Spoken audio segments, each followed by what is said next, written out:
Bem, então, só lembrando vocês, né, que na semana que vem é a avaliação dessa disciplina e vai ser no mesmo sistema do que foi a prova, né, de geografia urbana, né, questões aí, um prazo de uma semana para vocês fazerem, né?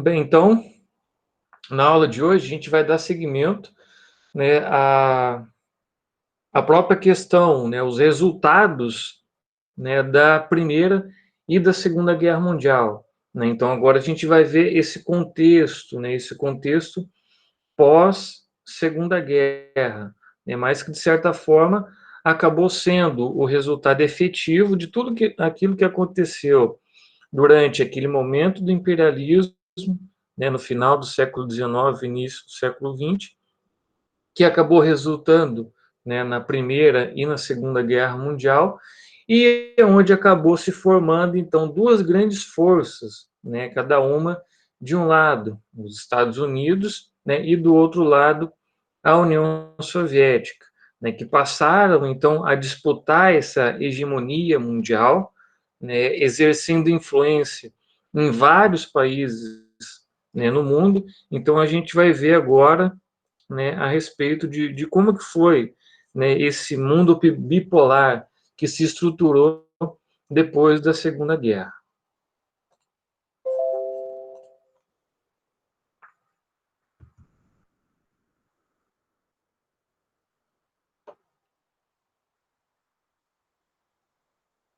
Então, né, o título, né, dessa aula é o mesmo, né, do texto que eu acabei utilizando para produzir ela, né, que é o imperialismo e anti-imperialismo, comunismo e anticomunismo durante a Guerra Fria. Então, a gente vai compreender como que cada um desses dois elementos, né, tanto o imperialismo quanto o comunismo, eles influenciaram, né, no surgimento de conflitos, né, que acabou resultando na intervenção, né, política e militar, tanto de um lado dos Estados Unidos, quanto também da União Soviética. Né? Acho que acredito que a maioria de vocês, né, já sabem vários pontos a respeito da Guerra Fria, né? Vocês já estão aí no último ano da graduação, eu creio, né, que vocês já devem ter visto alguma coisa sobre isso. E agora a gente vai dar, né, algumas nuances, né, a respeito desse tema. Então, para produzir essa aula, eu utilizei esse texto, né, do professor Sidney Munhoz, né, que é o imperialismo e anti-imperialismo, comunismo e anticomunismo durante a Guerra Fria. Então, como eu disse, né, a Guerra Fria ela acaba expondo esse conflito, né, velado entre essas duas grandes potências. Né? Então, de um lado, a União Soviética, né, já com toda a sua estrutura, né, que foi originada a partir da Revolução Comunista de 1917, né, que acabou alterando toda a estrutura, principalmente a estrutura política, né, dessa nação, né, que depois, né, de 1917, né, tem a Guerra Civil Russa, né, entre os bolcheviques e os mencheviques, e onde os bolcheviques acabam, né, sendo vitoriosos dentro dessa Guerra Civil Russa. Né? Então, a partir desse momento, eles estruturam, então, todo o seu poder, né? O próprio processo de transição, né, para toda essa nova estrutura de poder comunista que se estrutura, então, na União Soviética, né, que foi, assim, fundamental, né, por próprio resultado da Segunda Guerra, né, porque isso, né, toda aquela estrutura política e econômica dos soviéticos, né, acabou, então, fortalecendo e acabou resultando, então, no embate deles contra o exército, né, do Hitler, e eles acabaram, né, de forma muito intensa, empurrando, né, todo o exército do Hitler de volta para a Alemanha, né? Só lembrando que ainda lá no final, né, meados, né, dos anos 30, o Hitler e o Stalin, eles assinam um pacto, né, de não agressão entre as duas nações, mas depois, né, que os alemães eles se empolgam, né, com o próprio processo de invasão ali de vários países na Europa Ocidental,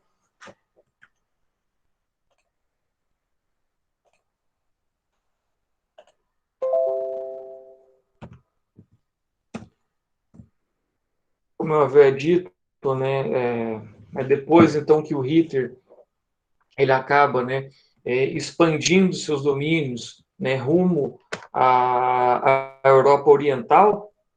Então isso, né, aliado a outros fatores, né, como o próprio ódio ao comunismo que o Hitler possuía, e ele deixava isso muito claro lá no seu livro, né, no Mein Kampf, e de certa forma isso foi o terreno fértil, né, para ele lançar então as suas tropas rumo a Moscou, né?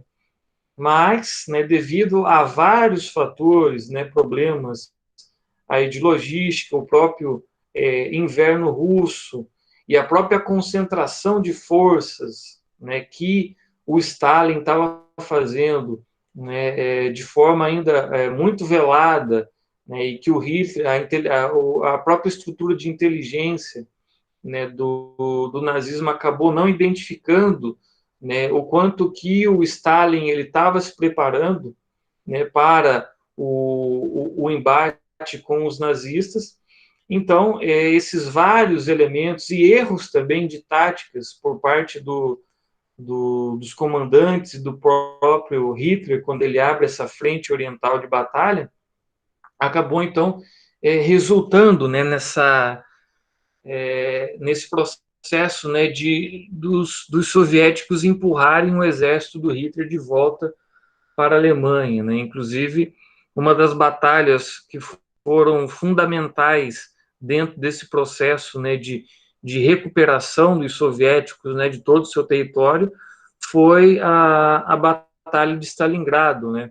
Inclusive, esse foi um dos erros, né, táticos do Hitler, né? Ele estava quase chegando em Moscou e daí ele resolveu, né, mandar algumas tropas suas para tomar essa cidade, né, que tinha o nome do grande líder soviético, né? Mas lá eles acabaram encontrando muita resistência e Tem um filme, depois, professor. pode falar, Tem um filme do Stalingrado. tem, é muito bom esse filme. E, e de certa forma, né, como eu havia dito, o Stalin, né, ele estava tentando ganhar tempo, né, para a própria reestruturação do seu exército, né, tanto que daí depois, né, o Stalin acaba mandando, né, boa parte dessas tropas reestruturadas e acaba, né, a, a, empurrando de volta, né, os alemães para a Alemanha, né? E daí tudo aquilo que a gente já sabe, né? Que daí os alemães também passaram a se enfraquecer, né? Com a invasão dos aliados nas praias, né? Da Normandia, né? Então essas duas frentes acabou complicando muito, né? Para os alemães. E é nesse ponto que já começa toda a disputa, né? Entre Estados Unidos e União Soviética, né? Ou seja, eles passaram então a disputar quem que tomaria Berlim por primeiro, né? Então começa esse processo, né, de empurrar cada vez mais os alemães, né? E de certa forma ganhar o máximo de território possível, né? E existe, né, várias narrativas históricas, né, colocando a conta da vitória, né, sobre os Estados Unidos. Existem, né, outros historiadores que também colocam que, né, se não fosse a ação do Exército Vermelho, né, o Hitler ele iria ganhar mais tempo e isso dificultaria muito a ação, né, dos ingleses e dos americanos, né, durante o processo de invasão da Normandia. Então, é uma série, né, de fatos históricos. Mas, né, o ponto em comum é esse, né, que tanto os americanos e ingleses quanto o Exército Vermelho foi empurrando, né, os alemães, né, e acabou desfacelando, né, todas as tropas de Hitler, né. E daí, né, essa aliança, né, que foi constituída durante a Segunda Guerra Mundial, né, contra as forças do eixo, havia promovido, então, uma união das chamadas democracias capitalistas com o socialismo stalinista soviético, ou seja, então, né, nesse curto espaço, nesse curto período de tempo, houve, então, né, esse processo, né, eles estavam lutando contra um inimigo em comum, mais veladamente, né, eles já passavam, então, a estruturar, né, toda a sua dimensão geopolítica de poder, né, tanto que, né, houve, então, essa corrida muito intensa, né, para ver quem chegava primeiro em Berlim, né, então isso foi um fato histórico muito marcante na Segunda Guerra Mundial, né? E como a gente viu na aula passada a respeito, né, do Plano Marshall, né, a gente viu que o Plano Marshall foi mais uma das tentativas dos americanos de tentar minar a influência dos soviéticos, né, sobre a Europa Ocidental, né? Então, toda aquela estrutura, né, todo aquele plano de recuperação econômica, né, dos países da Europa Ocidental tinha, então, esse fundo, e era justamente, então, para tentar limitar essa influência dos soviéticos, né, que estava, então, dimensionada principalmente na Europa, né, oriental, né, e também uma parte da Ásia, e eles tentavam, então, limitar esse nível de influência dos soviéticos, né? Tanto que os interesses antagônicos surgidos, né, ao final daquele conflito produziram, então, novas tensões, ou seja, novos conflitos, né, acabaram surgindo justamente a partir dessa dimensão, né, dessa disputa entre essas duas grandes potências, né? Essa é uma foto, né, muito clássica, né, já durante o final, né, da Segunda Guerra Mundial, né, onde está o, né, os três, né, o Churchill, né, está o presidente dos Estados Unidos e está o Stalin, né? Então essa é uma fotografia, né, muito clássica e muito importante, né, para esse período histórico, né, que representou, né, nesse curto período essa junção dos interesses para combater o nazismo, né, que ameaçava ali todo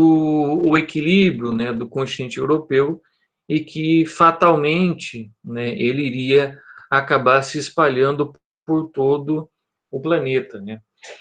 Então, né, no campo soviético, né, a demora na abertura da segunda frente de batalha, né, que havia sido solicitada pelo Stalin, né, logo depois da invasão dos soviéticos, né, pela Alemanha, né, em junho de 41, alimentou então a percepção de que a vitória sobre as forças do eixo foi essencialmente uma conquista soviética, né, ou seja, então os soviéticos acreditavam que, né, houve a derrota do Hitler justamente em virtude da ação do Exército Vermelho. Então, os soviéticos colocavam, né, a vitória e o fim da guerra na conta deles, e eles tinham, então, esse ponto, né, de crítica, né, para com os Estados Unidos e a Inglaterra, né?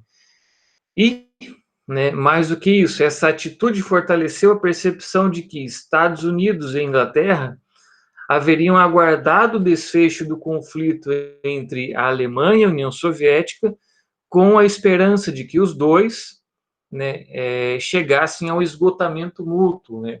Ou seja, então, os soviéticos acreditam que houve uma certa demora, né, dos americanos e dos ingleses de efetivarem, né, toda aquela estrutura que foi feita, né, da invasão das praias da Normandia, né? Então, os soviéticos eles acreditavam que isso era uma estratégia, né, desses dois países para deixar os alemães e os soviéticos se degladiando, né, fragilizar, né, essas duas nações, fragilizar o seu aparato bélico, e depois, né, vinham então os Estados Unidos e os ingleses, né, e de certa forma então acabavam, né, tanto com os nazistas quanto com os comunistas, né? Então os soviéticos eles tinham esse pé atrás, eles tinham essa percepção sobre a ação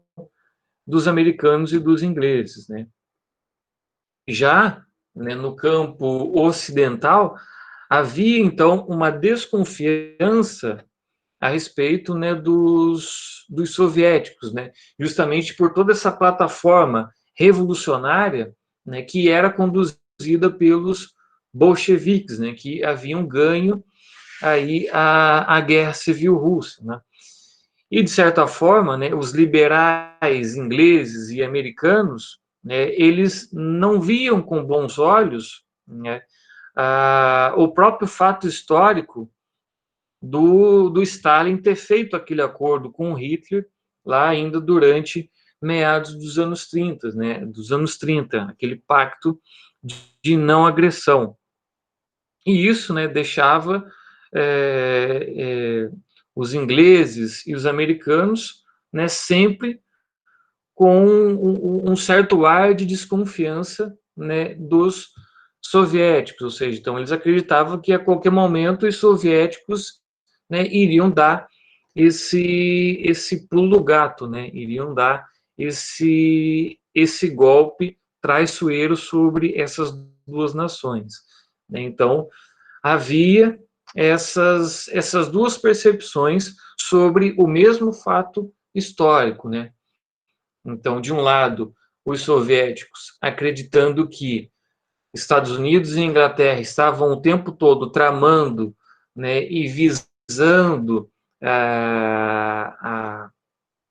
a intensidade do conflito entre os alemães e os russos, né, para daí, de certa forma, acabar facilitando, né, o domínio dos americanos e dos ingleses. Por outro lado, nós temos, então, os americanos e os ingleses, né, com toda a sua estrutura liberal, né, e com esse discurso, né, de democracia, né, que a gente sabe bem como que é essa democracia liberal ocidental, né, que é só da boca para fora, mas, né, essa era a perspectiva, ou seja, então eles acreditavam que toda essa estrutura revolucionária dos soviéticos, vinculado então à plataforma revolucionária, né, comunista dos bolcheviques, traria um caos mundial, né, caso os soviéticos ampliassem então as suas áreas de influência sobre todo o mundo. Então essas eram as duas visões de mundo, as duas perspectivas daquele momento histórico. Cada um, né, dentro da sua razão, né? Então, com a morte, né, do presidente americano, né, o Roosevelt, toma posse, então, o Truman, e em abril de 45, houve, então, uma sensível mudança na direção da política externa dos americanos, né? Ou seja, então vem toda aquela plataforma, né, da doutrina Truman, né, que significa o quê? Significa a intensidade, né, do processo de combate ao comunismo, né, ao avanço do comunismo, ao avanço da influência da União Soviética sobre os países, né, tanto da Ásia, né, também dos países da América Latina e principalmente dos países da Europa Ocidental. né? Então, o Truman ele tinha essa visão de mundo, né? Ele acreditava que a função primordial dos americanos, né, com toda a sua plataforma, o seu discurso democrático, toda a sua plataforma política liberal, né, que eles, né, se chamavam, né, os democratas, né, ocidentais, então tinha justamente essa visão de mundo, de que eles tinham que combater a todo custo a plataforma revolucionária, ditatorial do regime comunista soviético. Então, era essa, né, a visão que eles tinham do mundo. E eles contavam com um apoio muito intenso, né, dos ingleses, né, principalmente na figura aí do Churchill, né, que também não olhava com bons olhos toda essa estrutura política dos soviéticos, né? Então, da mesma forma, né, que o Churchill sempre teve um pé atrás com o Hitler, ele tinha a mesma visão a respeito do Stalin. Então, esse era o jogo, né, daquele momento. E, né, essas suspeitas, né, ganharam uma maior dimensão, né, quando o Stalin ele soube, né, por meio de um espião infiltrado, né, que tinha uma proximidade, né, com o que o Churchill havia solicitado, né, no seu gabinete de guerra, um plano para atacar as forças soviéticas na Europa. Ou seja, então, quando o Stalin soube disso, né, isso acabou jogando ainda mais gasolina, né, naquele incêndio, né? Então, isso acirrou ainda mais os ânimos, né, entre as duas potências, né, porque de certa forma os ingleses, né, já tinham perdido de longe a sua hegemonia, mas eles eram ali um certo cão de guarda dos americanos, né? Então essa era a função dos ingleses, né, um cão de guarda dos interesses dos americanos na Europa, né? Então o Stalin soube disso e isso trouxe ainda uma maior instabilidade, né, dentro daquele plano na Europa ocidental e oriental. Então, né, como eu havia dito, né, em 47 é anunciado então a doutrina Truman, né, que em 5 de junho, né, do mesmo ano é anunciado então o Plano Marshall, né, que a gente viu na aula passada, né, que só para recapitular, que era então aquele plano para que os americanos visavam então dar essa ajuda, né, aos países europeus atingidos, né, pelo conflito, mas, né, como ficou muito claro naquele documentário que a gente assistiu, que na verdade isso era basicamente os interesses políticos e econômicos dos americanos, né, que estavam chegando numa quase crise de superprodução e eles precisavam, né, vender a qualquer custo, né, esse excesso de produtos que havia em território americano.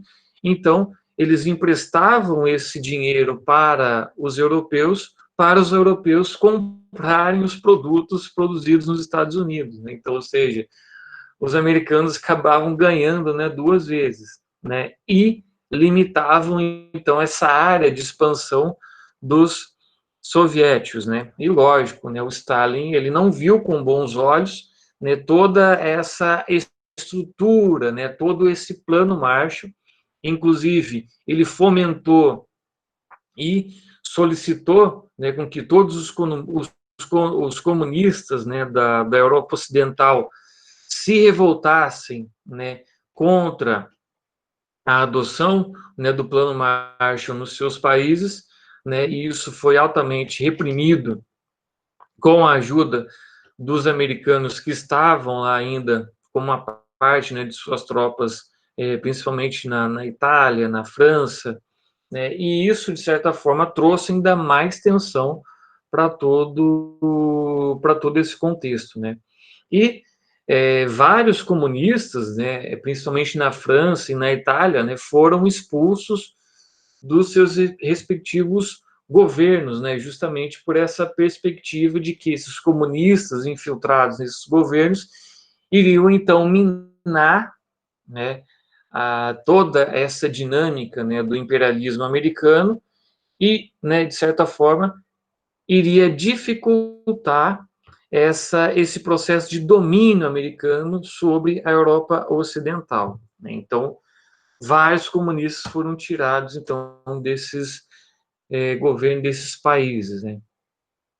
E com o crescimento desses conflitos entre essas potências globais, né, a perseguição política e ideológica tornou-se exacerbada, né, tanto do lado soviético quanto do lado estadunidense, né? Então, isso foi, né, de ambos os lados, né? Tanto os soviéticos, eles acabaram perseguindo, né, muitas pessoas, e, de certa forma, prendiam e matavam, né, aqueles que eles consideravam que eram os traidores, né, que estavam ajudando os americanos, quanto os americanos também fizeram uma perseguição muito feroz contra todos aqueles que eles achavam, né, que eram os comunistas, né? Então, esse foi um contexto muito intenso, né, naquele momento, principalmente nos anos 50, né?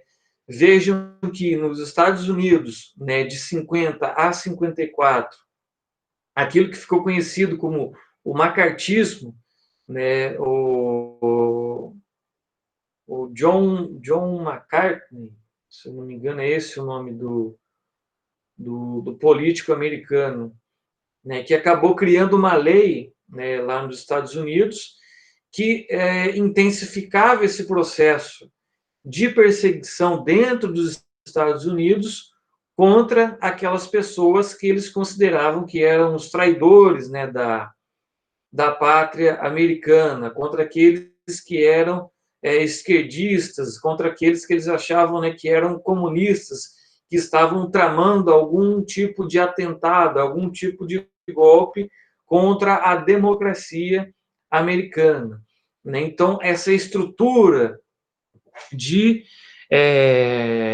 de vigiar essas pessoas, né, que naquele momento eram pessoas, né, progressistas, né, que eram tanto do lado acadêmico, né, quanto do lado das artes, né, que trabalhavam também nos diversos meios de comunicação naquele momento, que tinha uma postura, né, um pouco mais progressista e de contestar a estrutura de governo americana, era considerado, então, pelos macartistas como traidores da pátria e comunistas, né?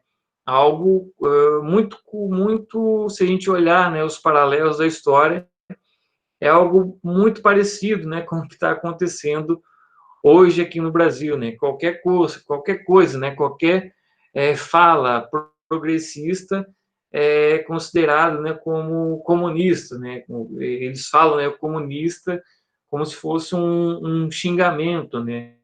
Existe então essa caça às bruxas, né, aqui no Brasil hoje, algo muito parecido com o que acabou ocorrendo lá nos Estados Unidos durante esse período, né?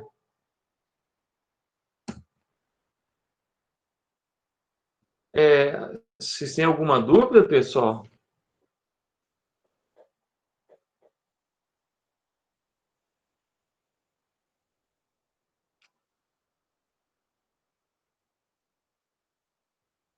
Sem dúvidas no momento. Quero ver na hora da prova. A prova tem muitas dúvidas. Bem, então, na área, né, de influência soviética, né, a breve experiência da pluralidade partidária, né, e da busca de caminhos específicos, né, para cada nação construir o seu modelo de socialismo, então elas foram suplantadas pela imposição dos desígnios, né, do Kremlin, né, que é o governo central, né? Então, o Stalin acabou sufocando, né, toda essa estrutura política, né, de pluralidade partidária que estava começando a se estruturar, então, nesses países que estavam sob influência soviética, né? E da mesma forma, né, os americanos também acabaram, né, influenciando em vários golpes de Estado, né, principalmente aqui na América Latina, né, com o discurso justamente de que esses golpes eles eram efetivados nesses países para conter plataformas revolucionárias, né, vindas da população e que tinham esse cunho, esse fundo comunista, né? Então existem, né, houve então nesse momento esses dois lados, né? Os soviéticos, né, atuando fortemente sobre aqueles países que eles tinham influência, né, e de certa forma mantendo lá somente o aparato institucional comunista. Da mesma forma os americanos, né, nos países que eles tinham então influência, né, um exemplo clássico é o que aconteceu em vários países aqui na América Latina, onde, né, foram efetivados vários golpes de Estado, né, com esse discurso de combater o comunismo, né? Ou seja, então, eles instalavam uma ditadura, os americanos patrocinavam uma ditadura, porque eles falavam que eles estavam combatendo um possível surgimento de uma ditadura comunista. Ou seja, então, segundo eles, eles combatiam a ditadura com uma outra ditadura. Então, vejam só, né, o tamanho da contradição, né? E, durante o período da Guerra Fria, né, os americanos e os soviéticos, eles rivalizaram-se nas diferentes regiões do planeta, né, com o objetivo de concretizar os seus diferentes projetos políticos, né? Então, a Guerra Fria, ela implicou nesse alargamento desses conflitos, né, numa escala global, né, que a princípio foram marcadas, né, por posturas um pouco mais firmes, né, e depois foi dando lugar a posturas políticas e, de certa forma, bélicas e de força, um pouco mais ponderáveis e um pouco mais, de certa forma, pensadas no possível resultado que seria em escala mundial de um grande conflito entre Estados Unidos e União Soviética, principalmente depois, né, que os soviéticos terminaram a sua tecnologia da bomba atômica, né? Isso daí foi um dos momentos, né, em que colocou um pé no freio, né, tanto dos americanos quanto dos soviéticos. Eles sabiam que um grande conflito entre essas duas nações colocaria o mundo todo em risco, né, em risco de uma grande guerra nuclear. Então, essa visão era muito clara, né, diante dos dois países. Então, o que eles faziam, né, era de tentar ganhar a influência país a país, né? Então, se tinha um conflito, né, num determinado país, então, veladamente, né, os americanos e os soviéticos ajudavam, né, tomavam partido, cada um do seu lado, e patrocinavam, então, né, tanto com dinheiro quanto com armamento, esses conflitos nestes países, né? Então, é aquilo, né, que alguns autores chamam de dos países satélites, né, tanto dos americanos quanto dos soviéticos, ou seja, satélites, né, de certa forma que orbitavam, né, na área de influência dos americanos e da União Soviética, né? Segundo alguns autores, né, né, com relação ao aparato bélico, os soviéticos eles eram ainda mais ponderáveis nas suas atitudes, né, em qualquer conflito regional, justamente porque eles observavam que eles não estavam ainda no mesmo patamar bélico do que os americanos. Então, isso fazia com que eles tivessem um pouco mais de cuidado quando eles tratavam nessas questões geopolíticas e nas questões, né, regionais, de conflitos regionais, que exacerbavam essas duas dimensões, né, do comunismo de um lado e o capitalismo de outro, né, justamente pela própria postura dos soviéticos de reestruturar, de intensificar os investimentos na indústria bélica para tentar, então, chegar num curto período de tempo ao mesmo patamar bélico dos americanos. Então, isso fazia com que, né, cada uma das incursões dos soviéticos sobre determinados conflitos em determinados países fosse um pouco mais pensada, ponderada, justamente em virtude de uma dimensão de um grande conflito que resultaria se Estados Unidos e União Soviética realmente chegassem nos finalmente, né?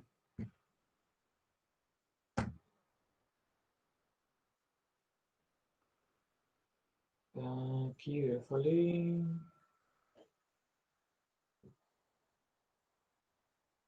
Isso. E dentro ainda dessa mesma perspectiva, né, a própria visão do Stalin, né, de que a União Soviética não estava no mesmo patamar dos americanos nessa questão bélica e também econômica, em virtude, né, de tudo aquilo que os soviéticos acabaram sofrendo, né, com a invasão dos nazistas no seu território, né, que tomaram ali boa parte, né, da União Soviética durante esse processo de invasão e que resultou, né, numa fragilidade em vários setores produtivos, né, da União Soviética e que gradativamente eles estavam recuperando, né, e isso, de certa forma, fez com que o Stalin desestimulasse, então, os movimentos comunistas, né, espalhados por todo o mundo, pisassem um pouco no freio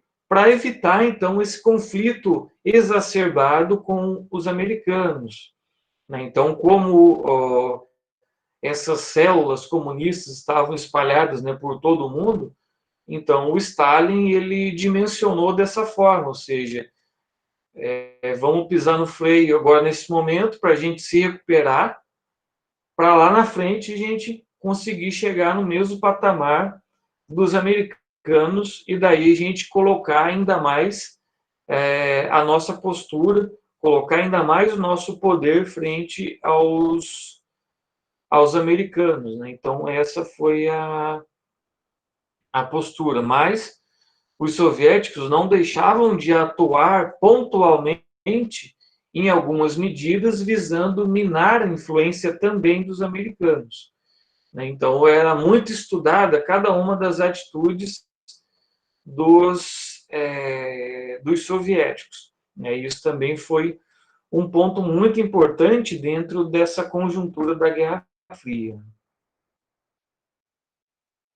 Um dos poucos momentos, né, em que os soviéticos, né, acabaram se deixando levar, né, sobre essa questão, né, de um conflito com os interesses americanos foi justamente o que aconteceu, né, na Coreia, né, que acabou resultando, né, nesse grande conflito, né, que começou lá em 1950, né, entre a Coreia do Norte, né, que era influenciada de forma muito intensa, né, pelos soviéticos, contra a Coreia do Sul, né, que tinha todo o domínio americano, né?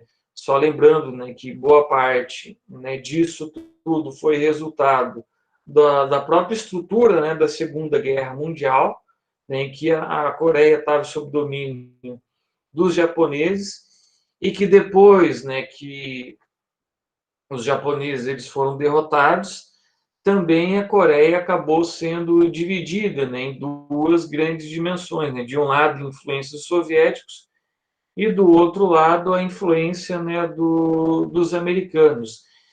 E justamente essa influência de estrangeiros em território coreano, isso trazia uma grande instabilidade da população. A população coreana, ela não concordava com aquele domínio, né, dessas potências estrangeiras sobre as decisões políticas e econômicas dentro do território coreano. E isso fez surgir, então, movimentos nacionalistas dentro, então, de cada uma dessas dimensões da Coreia, né? Tanto de um lado da Coreia do Sul quanto da Coreia do Norte, né? E, de certa forma, isso, então, foi um dos elementos que acabou fomentando, né, todo esse processo, né, de disputa, e que acabou resultando, então, na Guerra da Coreia a partir de 1950. Né? Então, só lembrando que chega num determinado patamar, no final dos anos 40, os americanos e os soviéticos, eles tiram, então, toda a sua estrutura, todas as suas tropas, né, da Coreia, mas, né, os soviéticos conseguiram influenciar politicamente vários líderes dos movimentos sociais na Coreia do Norte, conseguiram colocar lá o germe do comunismo nesses líderes, né, coreanos na parte norte, e isso então fez com que eles chegassem, né, até a conclusão de que eles tinham, né, que unificar toda a Coreia, mas através dessa plataforma política do comunismo. Né? Então, foi por isso que a Coreia do Norte, né, com o discurso de que eles iriam unificar, né, toda a Coreia, iriam acabar com a influência dos americanos na Coreia do Sul, então eles acabam, né, invadindo, né, os limites territoriais da Coreia do Sul. Então isso acabou gerando, né, um grande conflito naquele momento, né? Então todo o aparato bélico dos norte-coreanos, né, foi patrocinado então pelos soviéticos, e depois, né, um determinado ponto do conflito, né, os americanos então passam a ajudar os sul-coreanos, né? Então acaba resultando, né, nesse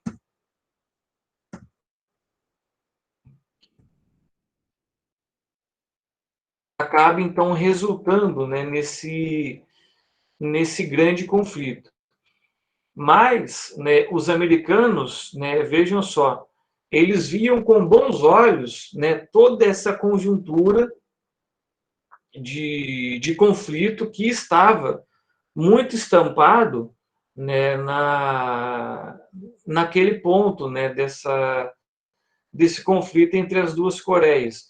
Porque os americanos eles acabaram enxergando que isso era mais uma das oportunidades deles ampliarem o seu poder, né, sobre essa parte da Ásia e tirar a influência dos soviéticos. Né? Ou seja, então, de um lado, eles acreditavam que isso era positivo, porque acabava favorecendo a indústria bélica que estava instalada no território americano. Então, aqueles grandes senhores da guerra, empresários da guerra, estavam sendo muito beneficiados com toda essa conjuntura. E, por outro lado, isso facilitava o grande orçamento bélico, né, por parte do governo americano. Por quê? Porque, principalmente, né, os políticos macartistas, né, que enfatizavam a todo momento esse conflito contra o comunismo, contra a influência dos soviéticos, e a todo momento enfatizando que a União Soviética estava planejando um grande ataque aos americanos e que por isso era necessário uma grande fatia do orçamento americano direcionado para os investimentos bélicos. Então, esses políticos macartistas acabavam influenciando toda a opinião pública dos americanos naquele momento. Então, por isso, né, que existem vários documentários que retratam muito bem esse período histórico, né, lá nos Estados Unidos, né, que daí eles fazem, né, várias entrevistas com vários americanos, E você vê no discurso, né, desses americanos de que eles realmente acreditavam, né, que era muito necessário esses altos investimentos que o governo estava fazendo na indústria bélica e que isso só traria benefício e segurança, né, para os americanos. Isso evitaria uma possível invasão dos soviéticos no território americano.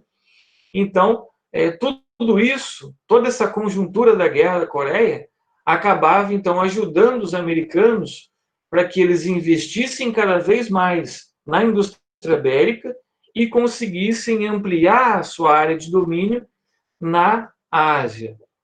Um outro dado muito importante nesse momento é a própria influência dos americanos no processo de reconstrução do Japão, né? Por quê? Porque os americanos fariam do Japão como se fosse um protetorado americano na Ásia, como se fosse um exemplo de país de sucesso, né? Tentavam, então, colocar, né, que os japoneses eles estavam vivendo muito bem, que a economia dos japoneses estava indo, né, cada vez melhor, justamente, né, por essa abertura ao capitalismo americano. Então, o Japão, nesse mesmo momento, era como se fosse um espelho, né, do grande modo de vida americano, a partir dessa estrutura social asiática, ou seja, então, os japoneses eram um modelo a ser seguido, ou seja, então, países, né, como o Vietnã, como a Coreia, como a China, eles tinham que olhar para o Japão e ver, nossa, olha só como os japoneses estão vivendo bem, eles estão comendo bem, eles estão se vestindo bem, a economia deles está crescendo, eles estão estudando, né? Então, vamos então optar pelo capitalismo americano, né? Vamos deixar de lado essa narrativa e esse plataforma política do comunismo e vamos aderir ao capitalismo. Então, esse era o verdadeiro objetivo dos americanos quando eles ajudaram os japoneses. Só um minuto, pessoal, acho que tem alguém querendo entrar na aula aqui.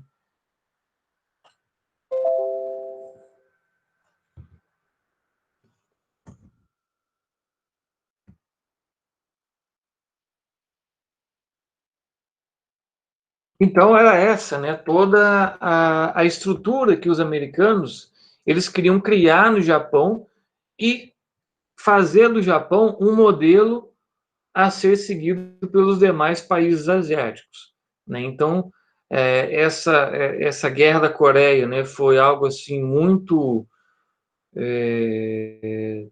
morreu, né, muitas pessoas, né, essa guerra da Coreia foi o palco dos primeiros combates aéreos, né, dos caças, né, tanto dos caças norte-coreanos quanto dos sul-coreanos, né, fizeram várias batalhas aéreas que segundo, né, constam nos registros, né, foram as batalhas mais intensas, né, depois da Segunda Guerra Mundial, quando a gente fala, né, de batalhas que ocorrem, né, no espaço aéreo, né, justamente, né, por essa tecnologia, né, dos caças a jato.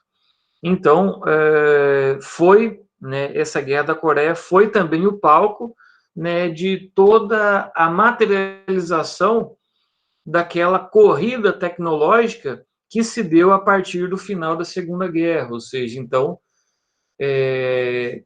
todos esses novos equipamentos bélicos e informacionais que foram utilizados nesse conflito são resultado, então, dessa corrida tecnológica, que também é um dos componentes dessa Guerra Fria, dessa disputa entre os americanos e os soviéticos, né?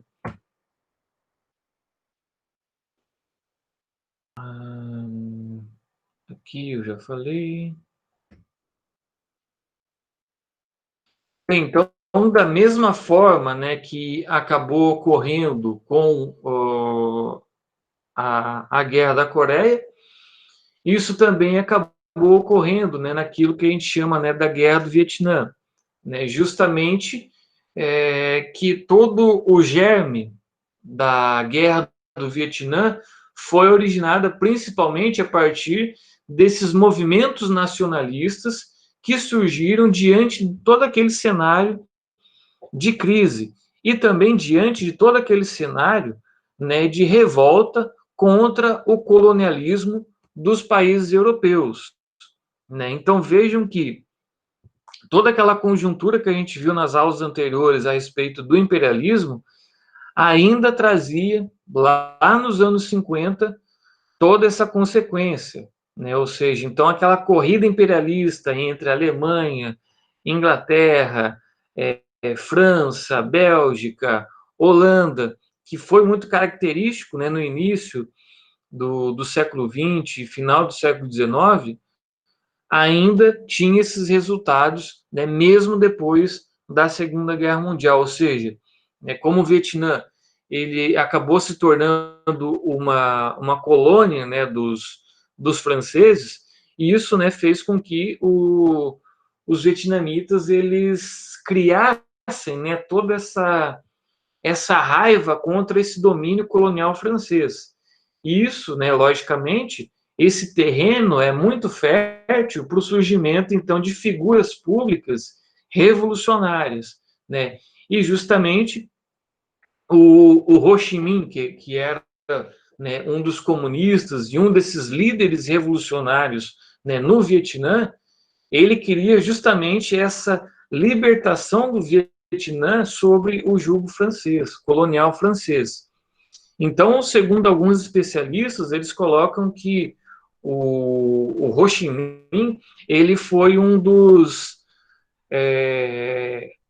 líderes, né, políticos, né, que foi mais injustiçado na história do mundo, né? Por quê? Porque, segundo esses historiadores, esse líder, né, político, ele queria somente isso, ele queria a independência, né, dos vietnamitas contra esse domínio cruel dos franceses, né, que foi instaurado ainda lá durante aquele período do imperialismo, né? Mas, né, vejam só, daí novamente os americanos eles acabaram utilizando esse conflito como uma forma então de dinamizar, né, o seu domínio sobre a Ásia, né, e de certa forma também minar o nível de influência, né, tanto do comunismo quanto a área, né, de influência dos soviéticos, né. Lógico que havia ocorrido, né, lá em 1950 na China a Revolução Comunista, né, do Mao Tse Tung, mas os americanos eles acabaram, né, não dando muita importância, né, sobre essa Revolução Comunista na China, né, somente depois que eles acabaram observando, né, que isso aconteceu na China. Se isso se espalhasse, né, por toda a Ásia, isso traria um problema muito sério para os americanos, né? Então, por isso que os americanos eles acabaram atuando de forma muito forte, né, tanto na Coreia quanto depois no Vietnã, né? Só lembrando que o exército francês acabou perdendo, né, a guerra para os vietnamitas, né, e, de certa forma, os americanos acabaram, então, substituindo, né, o exército francês nesse conflito, né? Então, o restante da guerra do Vietnã foi, então, uma luta que foi comprada pelo exército americano, né? Porque eles viram, né, que os franceses não tinham poder para combater, né, com os revolucionários do Vietnã, então eles acabaram, né, patrocinando e acabaram intervindo, né, de forma direta na guerra do Vietnã, né, que também foi um fiasco para os americanos, né, que foi assim uma guerra totalmente diferente, né, do que os americanos enfrentaram, né, lá na Segunda Guerra Mundial, né, porque por toda a tática, né, dos revolucionários, né, que, de certa forma, acabou, então, resultando, né, nessa perda, né, dos americanos, né? Então, os americanos saíram muito fragilizados, né, da Guerra do Vietnã. E também, né,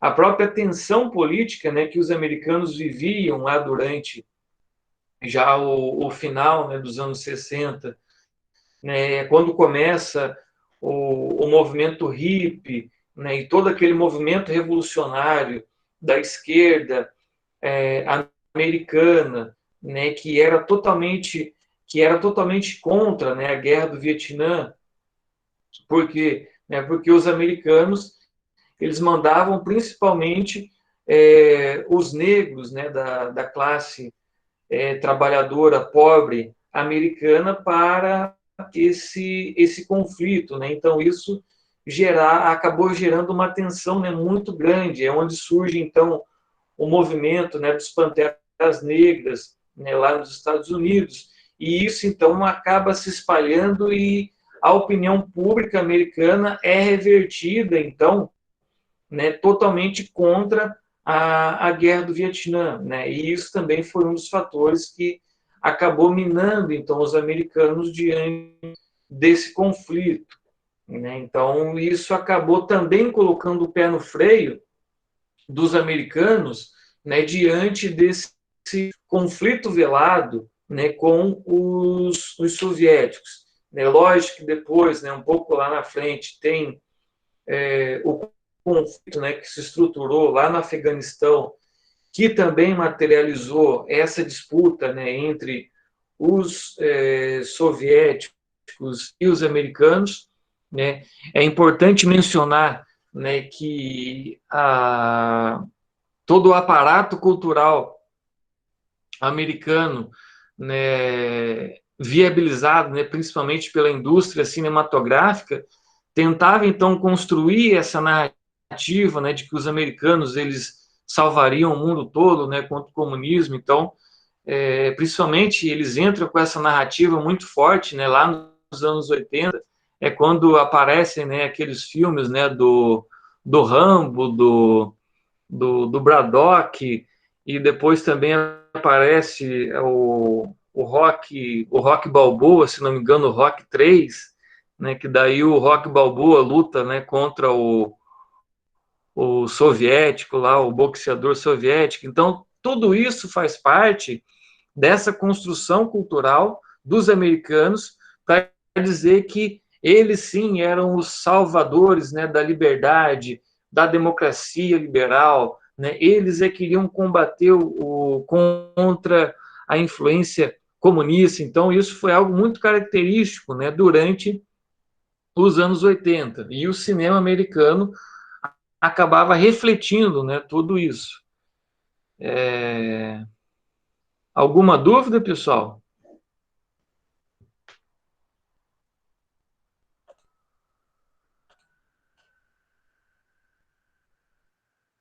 Por enquanto, não. Aí o Paulo, o Danilo, deve ter assistido muito filme, né, do Rambo, né, Paulo? Professor, o sonho do Paulo quando era criança era de ser o Rambo. Ele sonhava sendo o Rambo, professor. Sonhava ser o Rambo, né? Ih, vou falar com o senhor. O Paulo chegava naquelas cachoeiras lá, meu filho pulava de lá, dando uma que era o Rambo lá e saía nadando, olha. Quando eu era criança, acho que eu tinha uns 6 anos, isso lá nos anos 90, né? Aí tinha tinha o coturno, né, do Rambo para criança, e daí vinha, né, com aquela faixa, né, vermelha que o Rambo amarrava, né, na cabeça, daí a molecada, né, ficava louca, né, botava o coturnão do Rambo e botava a faixa e achava, né, que estava combatendo os comunistas, né, então... E eu brinquei muito de Rambo também, né? Ô, professor, mas vamos falar a verdade. Rambo tá na história, né, meu? Ô, filme bom, não, vamos falar a verdade. Eu tenho a coleção inteira aqui em casa, em DVD ainda. De tão bom que é. É isso aí, Natal. É o Rock 4, que é o que quando que ele luta lá com o soviético lá, né?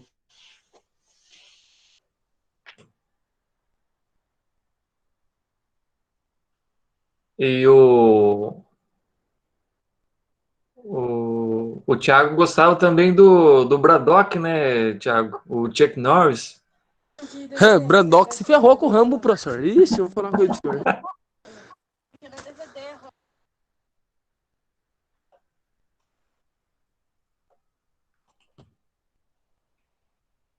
Então é isso, pessoal. Então nessa aula aí de hoje a gente, né, foi até essa parte, né, da Guerra Fria. E na próxima aula, então, depois, né, da prova, a gente vai ver então com um pouco mais de detalhe o resultado da Guerra Fria, principalmente nos países latino-americanos, né? Que daí é onde a gente vê, né, os vários golpes, né, de Estado, as várias ditaduras que são instauradas aqui na América Latina, justamente a partir desse conjunto, né, de fatos, né, e essa disputa, né, geopolítica, onde os americanos acabam então patrocinando esses golpes ditatoriais, né, que instaurou regimes ditatoriais, tanto aqui na América Latina quanto no continente africano, né, os americanos também fizeram isso, né, tanto que se a gente pegar, né, a ditadura do Pinochet é resultado da influência dos americanos, a ditadura aqui no Brasil em 64, a ditadura, né, na Argentina. Então, vários países latino-americanos sofreram justamente em virtude dessa estrutura geopolítica dos americanos, né, de patrocinar esses golpes, né, de extrema direita para minar a influência aí do comunismo, né. Então, acho que é isso, pessoal. Boa noite a todos aí, né? Bom final de semana e até segunda. Boa noite, professor. Até mais. Ô, professor, Oi. depois que nós passar da Guerra Fria, vai entrar na globalização? Isso, depois vem a globalização. Ah, tá, que tem uns amigos aí que daí falou que quer falar daí do filme American Pie. Eles falou que o Rambo fala da Guerra Fria, daí globalização eles gostam do American Pie. Não sei por quê, professor. Né, da American Pie, né? Sei, tô sabendo. É isso aí então, pessoal. Boa noite aí.